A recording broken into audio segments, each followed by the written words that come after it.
Today I'm going to share with you 10 fall trends that we can avoid wasting our money on and what to replace them with.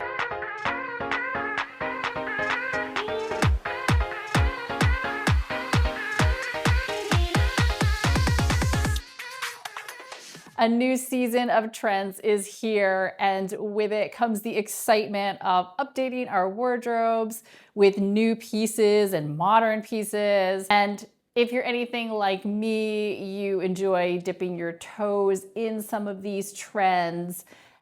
But the pursuit of too many trends can leave our closets feeling cluttered with items that may not be practical, they may not fit our personal style, and honestly, we may not always even like them. Let's get into the first trend to avoid. The first trend I would suggest avoiding is layered belts. This trend to me just looks very impractical and almost a little bit awkward. I feel like it looks like you went into a thrift shop, purchased all of the belts on the rack, and instead of putting them in your shopping bag to bring home, you just wore them all home. That's the vibe I get from this look. I don't know. I just feel like it looks really uncomfortable and a little too bold for practical fashion. So what I would replace it with instead would be a statement belt that is at the focal point of your outfit. So that might be a belt put around a blazer as a statement in that outfit. Or if you have a bolder belt in your wardrobe right now, just to bring it out, use it a little bit more with your jeans or your trousers and give a nod to the trend without having to go out and purchase more things and think you need to do this layering bit. The next trend I would avoid would be fringe. Fringe pieces on like fringe jackets and boots and handbags. I think this is leaning a little bit into the Western trend that we're seeing right now, but in my opinion, it just takes it a little too far for a practical wardrobe that you want to be able to use long term. I don't know, the fringing to me, it just seems like you're gonna drag those fringes in countertops and in food, and they're gonna get dirty. Besides the fact that there's such a statement piece that anytime you wear it, someone's going to notice you're wearing it. So it limits how often you can wear it. I would say instead, lean into the Western look. Wear something more timeless, like a suede jacket or maybe a suede handbag. Suede is not something that ever truly goes out of fashion. So I feel like purchasing something suede can really be a practical, timeless way to incorporate more of that Western trend in your everyday wardrobe. I recently purchased a pair of boots that are just plain black boots from Madewell, but they have a slightly Western shape to them. So that to me is a practical way to lean into fashion, lean into the trend, and still have a piece that I can wear over and over again. The third trend I would avoid is lace.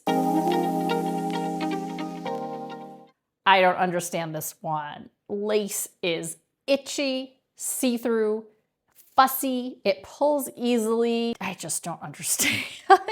To me, this is such an uncomfortable trend. And how often can we really wear a lace shirt or a lace skirt? I would lean more into finding a piece that has a lace accent if you're wanting to do lace. So think of a camisole with a lace bottom. You could thrift this.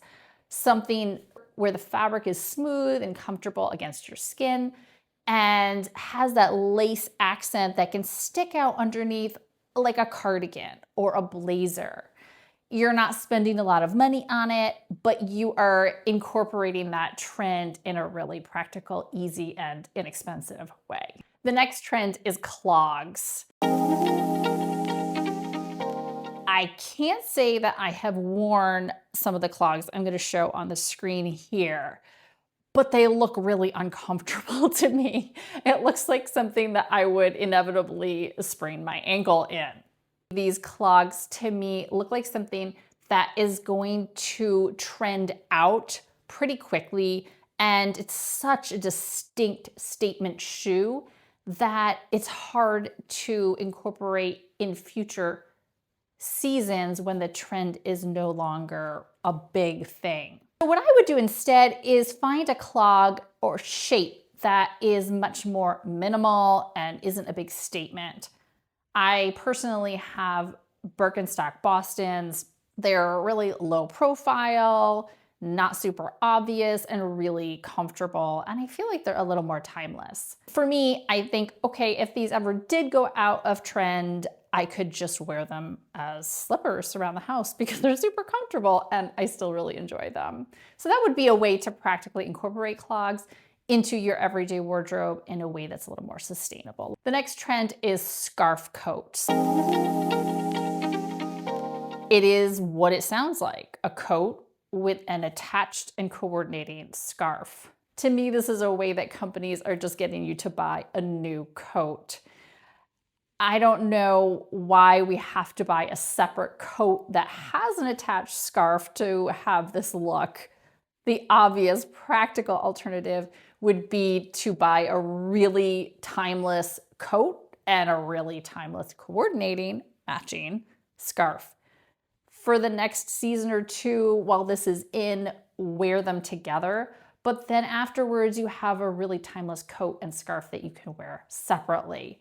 So you're getting more cost per wear with those items without them in a few seasons being stuck in your wardrobe because scarf coats, or scoats as they're called, are out.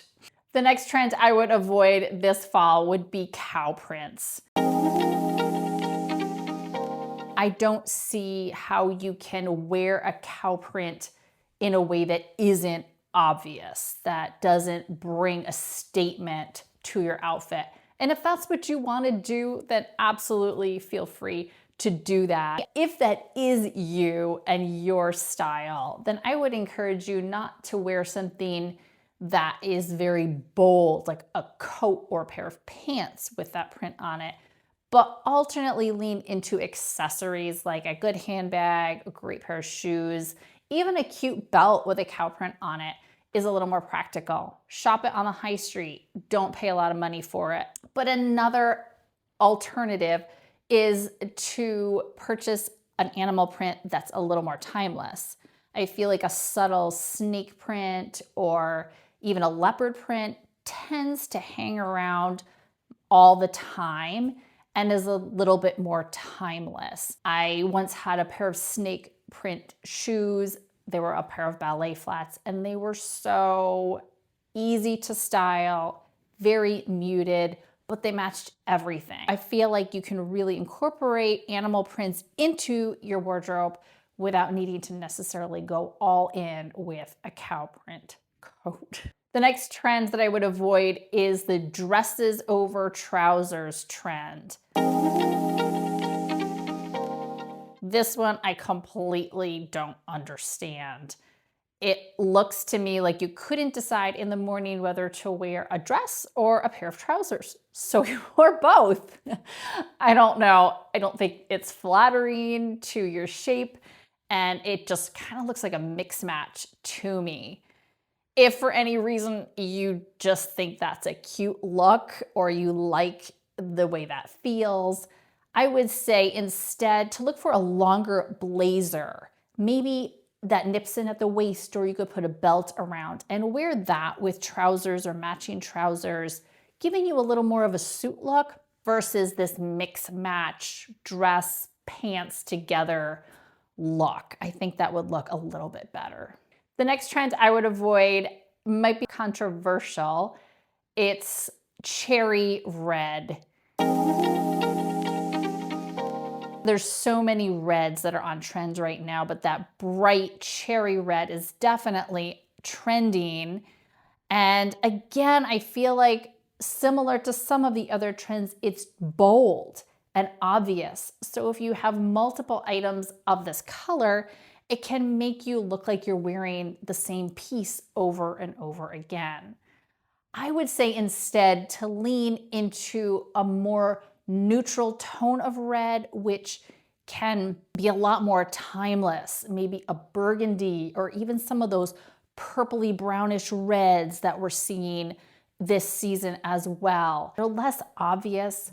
There is a time and a place for cherry red, especially holiday time, but I guess I would say keep it minimum if you're going to dip your toe in this trend, and even possibly look into accessories instead, like a bright red pop in a purse or a handbag versus a pair of trousers. The next trend I would avoid is bold pendants. I'm seeing these long, really statement pendants on trend. I find them to be, first of all, not very attractive. And second of all, they're a little bit inconvenient. Let's say you're a teacher or a mom, or anytime you're leaning over, that thing is potentially hitting the counter or the child's head. I don't know. To me, it doesn't seem worth the fashion statement. The obvious alternative would be just a subtler version of that, a gold or a gold look pendant that maybe isn't so long, isn't so big, that can be more timeless in your wardrobe long term. Something you really like and think, I want to wear this over and over again, versus what outfit could I possibly wear this big pendant with? I think it can be hard to style. The next trend I would say to avoid is capes. Capes to me look theatrical. They look like they're something from a certain time period or for a movie versus everyday wear. And honestly, I don't think they're really flattering. It sort of takes your shape and creates this tent. It doesn't give any kind of definition. And I don't find that to be really flattering. If this is a trend that you like or you think is cute, to make it more timeless, I would say find a coat or a jacket that has a little bit of a slouchier shoulder sleeve, maybe looser sleeves in here, that can give a bit of a cape look, but you still have true sleeves. And maybe that crops at the waist or nips in at the waist a little bit, so it gives some definition to your shape. I think long term, a jacket is going to last longer fashion-wise versus a cape, even if it's a looser jacket with slouchier sleeves. Those are the 10 trends I would avoid this fall. Save your cash or spend it on something else. I hope this was helpful to you in some way. If it was, give it a thumbs up. I would love to know your feedback on these. Are some of these ones you think, oh, I would definitely wear those?